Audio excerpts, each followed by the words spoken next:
وقت کے الفاظ وہ سیکھنے کو ملے، اور ہم اس اخبار کو پڑھتے پڑھتے لکھاری بن گئے۔ آپ کو شاید پتہ ہو کہ ہر اخبار میں بچوں کے ایڈیشن ہوتے ہیں، ان ایڈیشنز میں ہم بچوں کے لیے کہانیاں ہوتی ہیں، تو ان کہانیوں کو ہم پڑھتے تھے اور پھر اس میں خط لکھتے تھے، اور خط جو ہے انعامی ہوتا تھا، وہ اصل میں اس ایڈیشن پر تبصرہ ہوتا تھا، تو میں اس طرح لکھتا تھا اور تبصرہ چھپتا تھا۔ تو اسی طرح میں نے اپنی زندگی کی، جو آپ کا سوال ہے، پہلی کہانی 1983 میں لکھی، 1983 میں، اور اس کا نام سفید بطخ تھا۔ اور یہ بھی بتاتا چلوں کہ میں نے ابتدائی 4 جماعتیں جو ہے، 4 گریڈز جو ہیں، وہ اپنی ماں سے پڑھے تھے۔ میری ماں برتن دھو رہی ہوتی تھیں، کپڑے دھو رہی ہوتی تھی، گھر کا کام کاج کر رہی ہوتی تھیں، تو وہ مجھے ساتھ بٹھاتی تھی اور مجھے پڑھاتی رہتی تھی۔ تو میں میتھ، اردو، انگریزی نہیں ہوتی تھی اس وقت، انگریزی سے ABC سے واسطہ جو ہے، بڑی ABC چھوٹی ABC، وہ 6ٹھی جماعت میں پڑھا جب ہم اسکول میں داخل ہوئے۔ اس سے پہلے انگلش زبان نہیں تھی، انگریزی ABC نہیں، بالکل نہیں ہوتی تھی۔ تو جب میں 5ویں میں گیا، 1 سال کے لیے پڑھا اور میں 6ٹھی میں چلا گیا، تو وہ مجھے وہ سب کچھ آتا تھا جو اسکول میں پڑھایا جاتا تھا، یعنی اردو ہوتی تھی، میتھ ہوتی تھی، اور کاؤنٹنگ، بچی چند بنیادی چیزیں ہوتی تھیں، وہ مجھے آتی تھی۔ کہتے ہیں کہ جو زیادہ اچھا پڑھتا ہے وہی زیادہ اچھا لکھ سکتا ہے، تو جیسا کہ آپ نے بتایا کہ آپ اخبار پڑھا کرتے تھے، آپ کی ریڈنگ سکلز جو ہیں وہ ڈیولپ ہوئی، تو بالکل ایسے ہی ہے کہ جب ہم کوئی چیز زیادہ پڑھتے ہیں تو ہم اس سے زیادہ اچھا لکھ بھی سکتے ہیں۔ تو یہ تو ہو گیا آپ کے پڑھنے کا عمل اور آپ کی فرسٹ سٹوری، اس کے ساتھ آپ بولنے کا ہنر آپ میں کہاں سے آیا؟ دیکھیں، میں جب ہائی اسکول میں گیا تو وہاں ہر اسکول میں اب بھی اسمبلی ہوتی ہے، تو اسمبلی میں اسٹیج پر بڑا ایک پلیٹ فارم تھا، چبوترا جس کو آپ کہتے ہیں، وہاں بچے آتے تھے، تلاوت کرتے تھے، نعت پڑھتے تھے، پھر لپے آتی ہے دعا بن کے، بچے کی دعا ہے وہ ہوتی تھی، پھر اس کے بعد جو ہے وہ پھر قومی ترانہ ہوتا تھا۔ تو from the very first day I wish کہ میں وہاں جا کے کچھ پڑھوں۔ تو ہمارے جو PT ماسٹر تھے، ان کا نام لطیف صاحب تھا، وہ اندرون حرم گیٹ میں رہتے تھے، میں کئی بار ان کے پاس گیا، وہ میرا آڈیشن لیتے تھے اور مجھے ریجیکٹ کر دیتے تھے کہ آپ کی آواز اچھی نہیں ہے۔ پھر ایسا ہوا کہ ایک دفعہ تلاوت کے لیے کوئی بچہ نہیں تھا، تو انہوں نے مجھے کہا آ جاؤ، اور میں تلاوت کے لیے گیا تو مجھے نیچے آ جانا چاہیے تھا، میں چبوترے پہ ہی رہا۔ جیسے ہی بچے کی دعا ہوئی، قومی ترانہ ہوا، تو میں اس کا بھی حصہ بن گیا، مجھے شوق تھا، اور آج میں چڑھ گیا تھا، اور تو فرسٹ ڈے تھا کہ میں اسٹیج پہ آیا تھا اور مجھے سب لوگ دیکھ رہے تھے، تو میں نے کہا کہ یہ تینوں کام یہاں کر کے جائیں۔ تو پھر مجھے ایسے ہی جب 9th میں تھا، یہ 1987-86 کی بات ہے، تو فیئر ویل پارٹی دی ہم نے میٹرک کو، تب یہ تھا کہ اسٹیج پہ آ کے کمپیئرنگ کون کرے گا، تو 3 4 5 لوگوں کی، ہمارے استاد تھے اس وقت غلام رسول عباسی، میں اسلامیہ ہائی اسکول حرم گیٹ کا طالب علم رہا ہوں، تو انہوں نے مجھے پھر سلیکٹ کیا کہ آپ آئیں کمپیئرنگ کریں۔ تو وہ 86 کا سال تھا جب میں نے فیئر ویل کی، تو پھر میں ایز اے ڈبیٹر 2 سال اسکول کا ایک بہت اچھا طالب علم رہا۔ بین الاضلاعی مقابلہ جات ہوتے اسکولوں کے مابین، اس میں سے پھر بین الصوبائی ہوتے تھے مقابلہ پورے صوبے کا، اس میں بھی میں نے حصہ لیا۔ پوزیشن تو خیر میں کبھی بھی نہیں حاصل کر سکا 9th اور 10th میں، مگر میں ایز اے ڈبیٹر، جس کو کہتے ہیں دریافت ہو چکا تھا، کھوج، میرے استادوں نے کھوج نکالا تھا مجھے، اور میں ایز اے ڈبیٹر۔ پھر یہ کرتے کرتے اس میٹرک کے بعد میں نے لکھا بہت، میں نے 5 کتابیں لکھی بچوں کے لیے۔ پہلی کتاب جو تھی میری وہ نئی راہ تھی، دوسری دھرتی ماں تھی، تیسری بلندی کا سفر تھی، چوتھی پہلا قدم تھی، اور ابھی ریسنٹلی کہانی گھر کے نام سے میری 5ویں کتاب آئی، اور 6ٹھی جو ہے وہ زیر تکمیل ہے، زیر طبع ہے، وہ چھپ کر آ جائے گی۔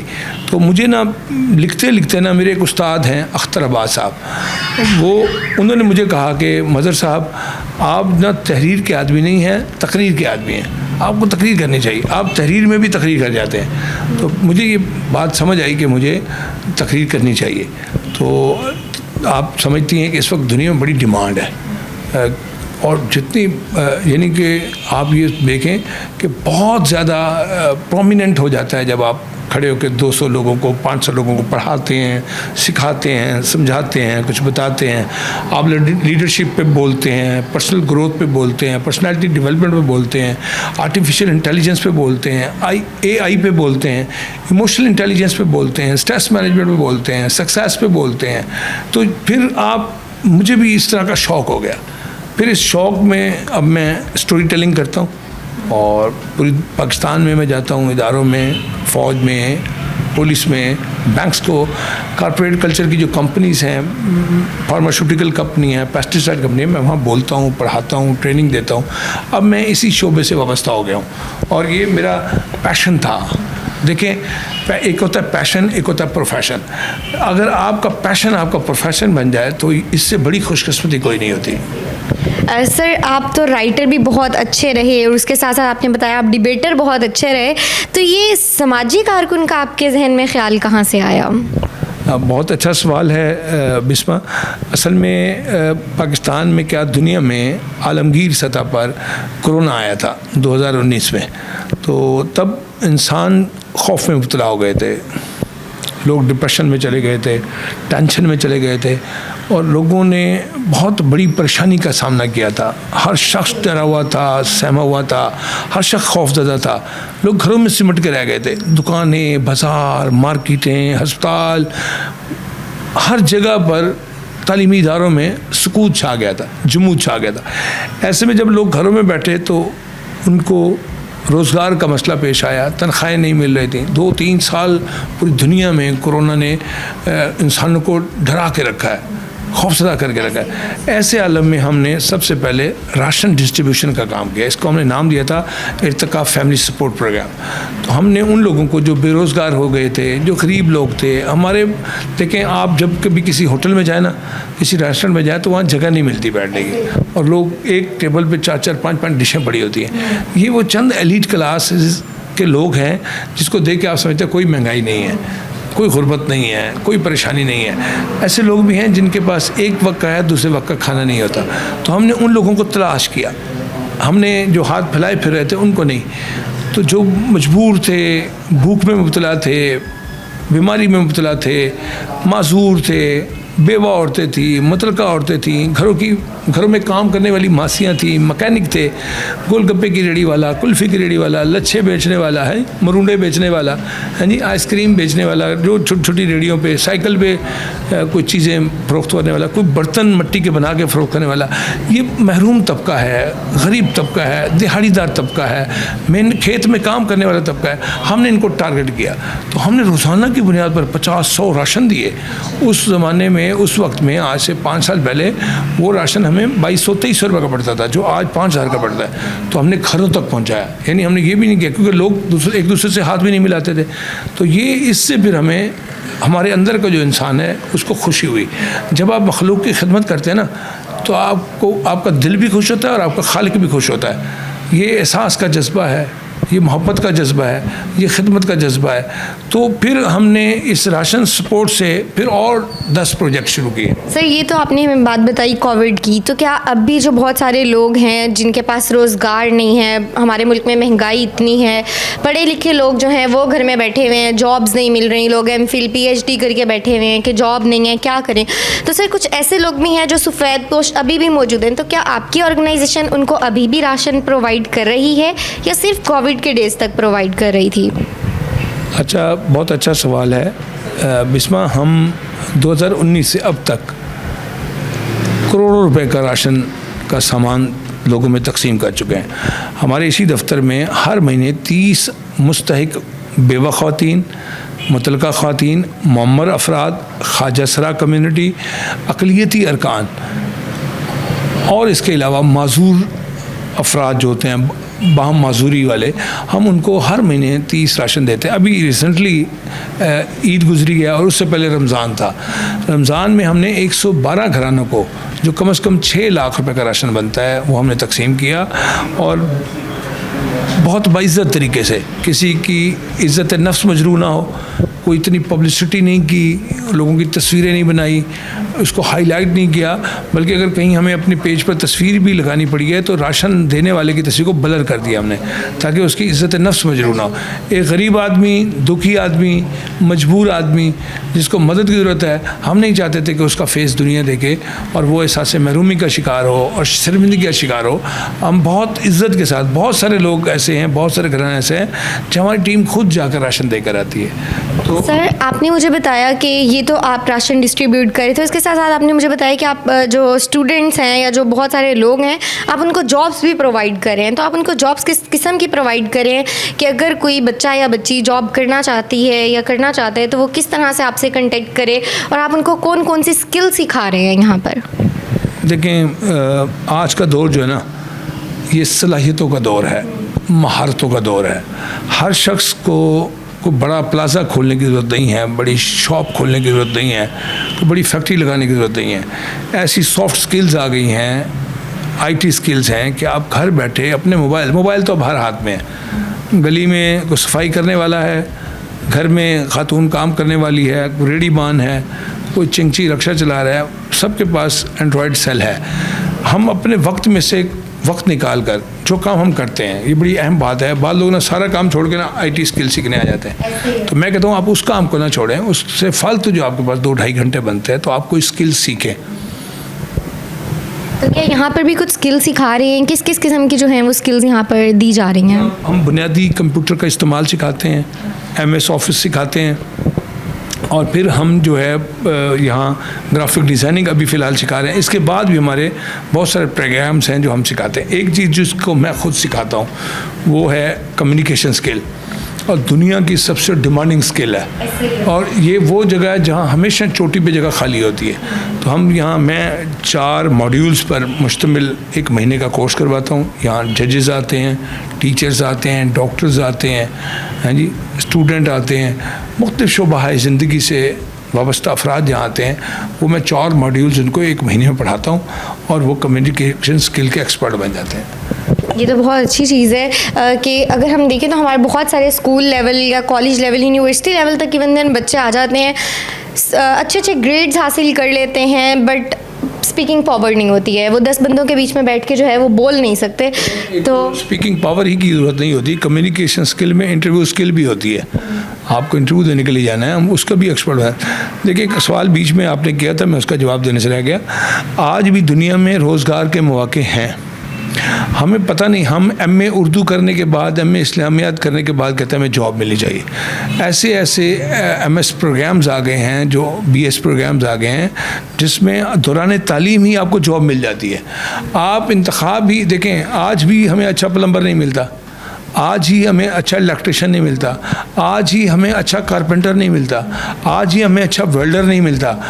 آج بھی دنیا میں اچھے مکینک کی ڈیمانڈ ہے، اچھے ڈرائیور کی ڈیمانڈ ہے. ہم کام چور قوم کے طور پہ معروف ہیں، ہم نکمے رہنا پسند کرتے ہیں. ہم 6 گھنٹے، میں بلکہ آپ حیران ہوں گی، میں نے ایک دن سوچا کہ میں نوجوان جن کے ہاتھوں میں موبائل ہے ان کا سروے کرتا ہوں. میں نے یونیورسٹی کے لوگوں کو دیکھنا شروع کیا. میں ہاسٹل میں گیا تو اسکرین ٹائمنگ 9 گھنٹے 10 گھنٹے، یعنی آپ 10 گھنٹے کے لیے جاگے ہیں اور 10 گھنٹے آپ نے اسکرین ٹائم کو دیا. 9 گھنٹے 8 گھنٹے، حد ہے یار. اچھا اس میں اسکرولنگ ہے، ہم نے ٹک ٹاک دیکھی ہیں، ہم نے انسٹاگرام پہ ویڈیوز دیکھی ہیں، ہم نے ریلز دیکھی ہیں، ہم نے کیا کچھ نہیں. بھائی آپ اس دوران مطالعہ کر سکتے تھے. آپ روزانہ 1 گھنٹہ مطالعہ کریں، آپ ایک اچھے کانٹینٹ رائٹر بن سکتے ہیں. آپ روزانہ یوٹیوب سے 1 گھنٹہ کوئی کسی ایک ٹاپک پر کلاس، آپ اچھے شیف بن سکتے ہیں. اور یوٹیوب پہ مواد موجود ہے، آپ کو گوگل سے رہنمائی مل سکتی ہے. آپ کو اپنے انٹرسٹ کے حساب سے، آپ کا جو ذاتی شوق ہے، دلچسپی ہے، پیشن ہے، آپ کے اندر کوئی مہارت پیدا کرنا چاہتے ہیں تو وہ سارا کچھ ہو سکتا ہے. ہم کرنے کے لیے تیار نہیں ہیں. تو روزگار کے مواقع موجود ہیں، سیٹیں بھی خالی ہیں، جگہیں بھی خالی ہیں، ویکینسیز ہیں. ہم کچھ کرنے کے لائق نہیں ہیں، ہمیں وہ کوالٹیز نہیں ہیں کہ آج کل کا جو بچہ ہے وہ کینٹین کے اوپر آپ کو بیٹھا ہوا نظر آئے گا، پارک میں بیٹھا ہوا نظر آئے گا، بٹ لائبریریاں جو ہیں وہ ہماری خالی پڑی ہوئی ہیں، بچے لائبریری میں موجود نہیں ہیں. تو قصور سارا والدین کا ہے، ان تعلیمی اداروں کا ہے جہاں بچہ پڑھتا ہے. دیکھیں آپ کے والدین، میرے والدین ہمیں شوز لینے کے لیے ساتھ لے جاتے ہیں، کپڑے لینے کے لیے ساتھ لے جاتے ہیں، گارمنٹس لینے کے لیے ساتھ لے جاتے ہیں، پارک میں ساتھ لے جاتے ہیں، آئس کریم کھلانے ساتھ لے جاتے ہیں، برگر کھلانے، پیزا کھلانے، شاورمے کھلانے، مری لے جانے، یوبیا لے جانے، نتھیا گلی لے جانے، ناران کاغان، سوات، کلام لے جانے کے لیے ساتھ لے جاتے ہیں. مجھے اپنی ایمانداری سے بتائیں، کبھی کسی بک شاپ پہ لے گئے، کسی بک کارنر پہ لے گئے؟ نہیں لے کے جاتے. اس لیے کہ وہ یہ سمجھتے ہیں کہ پہلے ہم نے کتاب نہیں پڑھی تھی، اب ان بچوں کو بھی کتاب پڑھنے کی ضرورت نہیں ہے. آپ دنیا بھر کا جائزہ لے لیں، تحقیق کر لیں کہ کتاب کی ان کے ہاں بڑی اہمیت ہے. وہ اگر ان کے ہاتھ میں موبائل ہے، اسکرین ہے، ٹیب ہے، کمپیوٹر، وہاں بھی کتاب پڑھ رہے ہیں. یعنی میں نے سفر کیے ہیں مختلف ممالک کے، میں نے وہاں دیکھا میرے ساتھ بیٹھے ہوئے بس میں افراد جو ہیں، خواتین جو ہیں، وہ اخبار پڑھ رہے ہیں، وہ ٹیب پہ وہ بک میں ریڈنگ کر رہے ہیں. ہمارے ہاں یہ قصور ہمارے بڑوں کا ہے جنہوں نے بچوں کو کتاب سے دور کر دیا. کتنا مہنگا صوفہ سیٹ ہم گھر کے لیے لے آتے ہیں، کتنے مہنگے پردے لگاتے ہیں، کتنے مہنگے قالین لگواتے ہیں، فانوس لگواتے ہیں. اگر ہم نہیں لگواتے تو گھر کے ایک کارنر میں بک شیلف نہیں لگواتے. ہمارا پورا گھر بڑے فانوسوں سے جگمگا رہا ہو، برقی کمکموں سے روشن ہو، اگر اس میں بک شیلف نہیں ہے تو وہ گھر تاریک ہے. تو آپ کا وہ کونا جس میں بک شیلف ہے وہ در حقیقت آپ کے پورے گھر کو چمکا رہا ہے، مہکا رہا ہے، اس میں ان کتابوں کی روشنی سے آپ منور ہو رہے ہیں. تو میرا یہ کہنا ہے کہ اگر آج کا نوجوان کتاب سے دور ہے تو اس کا قصوروار آپ کے والدین ہیں، اس کے بعد اساتذہ ہیں. اسکولوں میں لائبریریاں ختم ہو گئی ہیں، اگر ہیں تو تالے پڑے ہوئے ہیں، تالوں کو زنگ لگا ہوا ہے. بچوں کے لیے کوئی پیریڈ ہی نہیں ہے کہ جس میں ہم بچوں کو، آپ کے تایا، چچا، پھوپھا، خالو، ممانی، پھوپھی، تائی، چچی، یہ آپ کو کتاب تحفے میں بھی نہیں دیتے. اب تو تحفے میں پیسے دے دیے جاتے ہیں یا پھر موبائل لے کے دے دیا جاتا ہے. ہمارے وقتوں میں ہماری نانیاں دادیاں ہمیں کہانیاں سناتی تھیں، رات کو بیڈ ٹائم سٹوریز ہوتی تھیں. اب نانی دادی کے ہاتھ میں ہی موبائل ہے. آپ ہوٹل میں کھانے کے لیے جائیں، ریسٹورنٹ میں لوگ آپس میں باتیں نہیں کر رہے، 7 لوگ ایک ہی ٹیبل بیٹھے ہیں، سب موبائل دیکھ رہے ہیں. آپ گاڑی کو دیکھیں، ملتان سے لاہور جا رہی ہے، ڈرائیور کے ہاتھ میں موبائل ہے اور جو 4 سواریاں بیٹھے ہیں ان کے ہاتھ میں موبائل. سب لوگ موبائل میں کھو گئے ہیں اور ٹائم ویسٹنگ کر رہے ہیں. موبائل کا بھی درست استعمال سیکھا ہی نہیں ہے. ہمیں موبائل سے سیکھ سکتے ہیں، یہ اکیڈمی ہے، یہ یونیورسٹی ہے، یہ عالمگیر ادارہ ہے، ہم اس سے بھی نہیں سیکھتے. تو کتاب سے دوری کی بہت ساری وجوہات ہیں، روزگار کے لیے آگے نہ بڑھنے کی بھی بہت ساری وجوہات ہیں، جس میں ذاتی کمی ہے، ذاتی دلچسپی کا فقدان ہے اور ذاتی محنت سے جی چرانے کا افسوس کا مقام ہے، اور کچھ نہیں کہہ سکتا. سر ہمیں کچھ ایسے آپ ہنٹس دیں یا ایسے آپ پوائنٹس دیں کہ جس سے ہماری جو نوجوان نسل ہے وہ کتاب ریڈنگ سکلز کی طرف جو ہے وہ زیادہ توجہ دے، بجائے اس کے کہ وہ فون لے کر بیٹھ جائیں اور اس کو اسکرولنگ کرتے رہیں. تو کچھ ایسے سکلز بتا دیں یا کچھ ایسی پروسیس بتا دیں جس کے اوپر عمل کر کے جو ہماری نوجوان نسل ہے اس کی جو محبت ہے وہ کتاب کے ساتھ زیادہ ہو. دیکھیں پھر وہی بات ہے کہ اس کے لیے سب سے پہلے تو پیرنٹس کو اپنا کردار ادا کرنا پڑے گا. بچے کے رول ماڈل اس کے والدین ہوتے ہیں. آپ کہتے ہیں بچے نماز پڑھیں تو آپ انہیں کہنے کی ضرورت نہیں ہے، آپ خود نماز پڑھنے لگ جائیں گے. آپ کہتے ہیں بچے سچ بولے، آپ سچ بولنا شروع کر دیں، بچے سچ بولنا شروع کر دیں گے.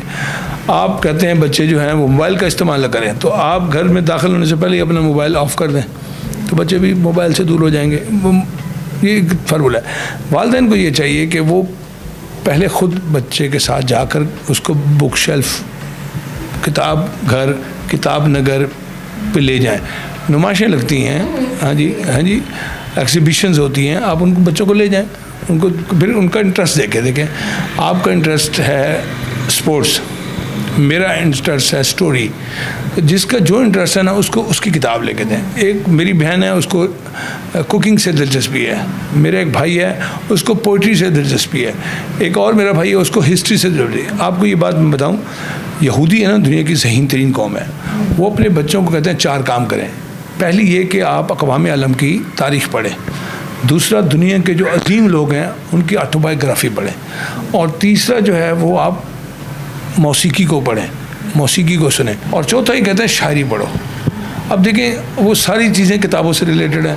ہم تو کتاب خود نہیں پڑھتے تو بچے کیسے پڑھیں گے؟ جس کا جو شوق ہے اس کو کتاب لا کر پڑھائی جائے، دی جائے.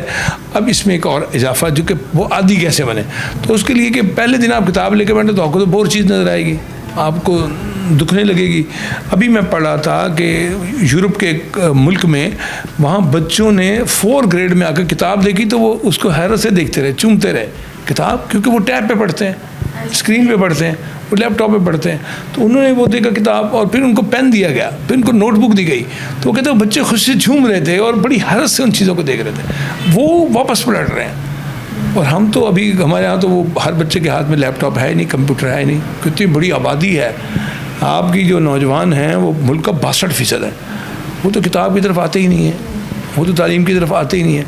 3 ساڑھے 3 کروڑ بچے، 2.5 کروڑ کہا جاتا تھا، جبکہ میں سمجھتا ہوں